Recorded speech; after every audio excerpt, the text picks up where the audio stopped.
Ernakulam ചോറ്റാനിക്കരയിൽ POCSO അതിജീവിതയായ 19-കാരിയെ കൊലപ്പെടുത്താൻ ശ്രമിച്ച കേസിൽ ആൺ സുഹൃത്ത് കസ്റ്റഡിയിലായി. സംഭവ ദിവസം പ്രതി പെൺകുട്ടിയുടെ വീട്ടിലെത്തിയ CCTV ദൃശ്യങ്ങൾ പുറത്തുവന്നു. മർദ്ദനമേറ്റ പെൺകുട്ടി അതീവ ഗുരുതരാവസ്ഥയിലാണ്. താൻ മർദ്ദിച്ചിരുന്നുവെന്നും ഇതിൽ മനം നൊന്ത് പെൺകുട്ടി ആത്മഹത്യയ്ക്ക് ശ്രമിച്ചു എന്നുമാണ് ആൺ സുഹൃത്തിന്റെ മൊഴി. ഒരു പ്രതികരണത്തിലേക്ക്. വളരെ മോശം. രാവിലെ ഡോക്ടറെ ഇപ്പം ഞാൻ ഡോക്ടറെ കണ്ടപ്പോൾ ഡോക്ടർ എന്നെ വിളിച്ചിട്ടും പറഞ്ഞ് ബ്രെയിൻ മുഴുവൻ ഡാമേജായി. ഇനി ലങ്സിൻ്റെയും ഹാർട്ടിൻ്റെയും ഫങ്ഷനും ഉള്ളൂ.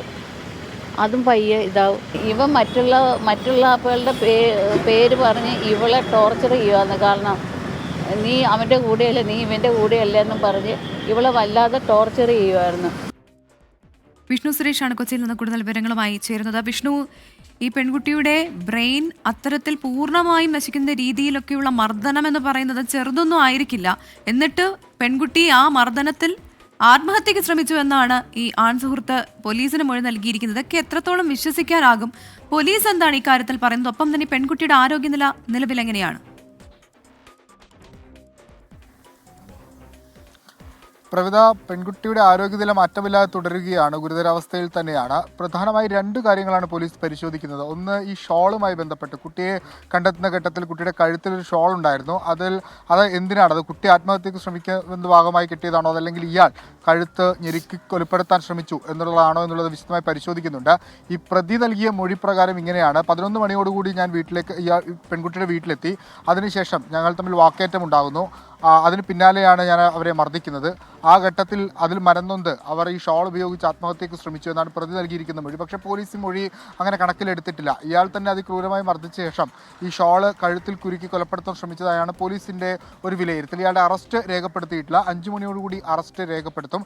അതിനുശേഷം കൂടുതൽ വകുപ്പുകൾ ചുമത്താനുള്ള സാധ്യതയാണ് നിലവിൽ വധശ്രമത്തിനും അതോടൊപ്പം തന്നെ പീഡനവുമാണ്, ബലാത്സംഗ വകുപ്പാണ് ചുമത്തിയിരിക്കുന്നത്. അതിൽ കൂടുതൽ വകുപ്പുകൾ വരാനുള്ള സാധ്യതയുണ്ട്. ഒപ്പം ഇയാളെ അവിടെ കൊണ്ടുവന്നാക്കുന്നത് ഒരു സുഹൃത്താണ്. അയാളുടെ CCTV ദൃശ്യങ്ങൾ പോലീസ് ശേഖരിച്ചിട്ടുണ്ട്. അങ്ങനെയെങ്കിൽ ആ കൂടുതൽ പ്രതികൾ കേസിൽ ഉണ്ടാകാനുള്ള ഒരു സാധ്യത കൂടിയുണ്ട്. ഇന്ന് രാവിലെയോടുകൂടി തന്നെ ഫോറൻസിക് വിഭാഗമെത്തി ശാസ്ത്രീയ പരിശോധനയൊക്കെ പൂർത്തിയാക്കിയിട്ടുണ്ട്.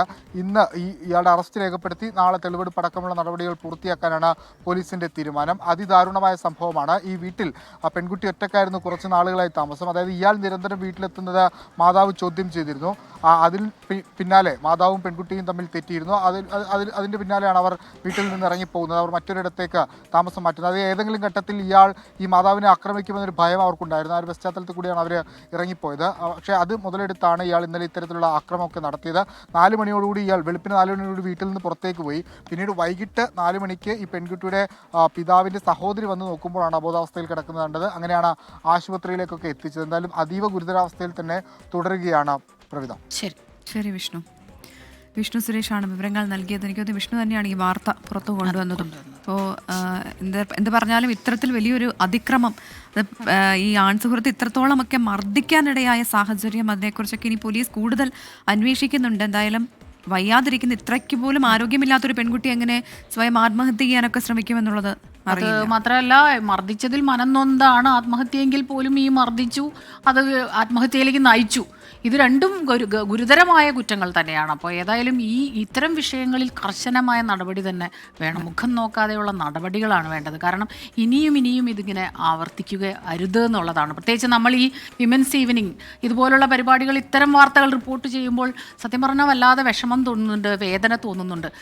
നിയമങ്ങൾ കുറച്ചുകൂടി കർശനമായിരുന്നെങ്കിൽ ഒരു പക്ഷേ ഇതൊക്കെ കുറഞ്ഞേനെ എന്നൊരു തോന്നലുമുണ്ട്.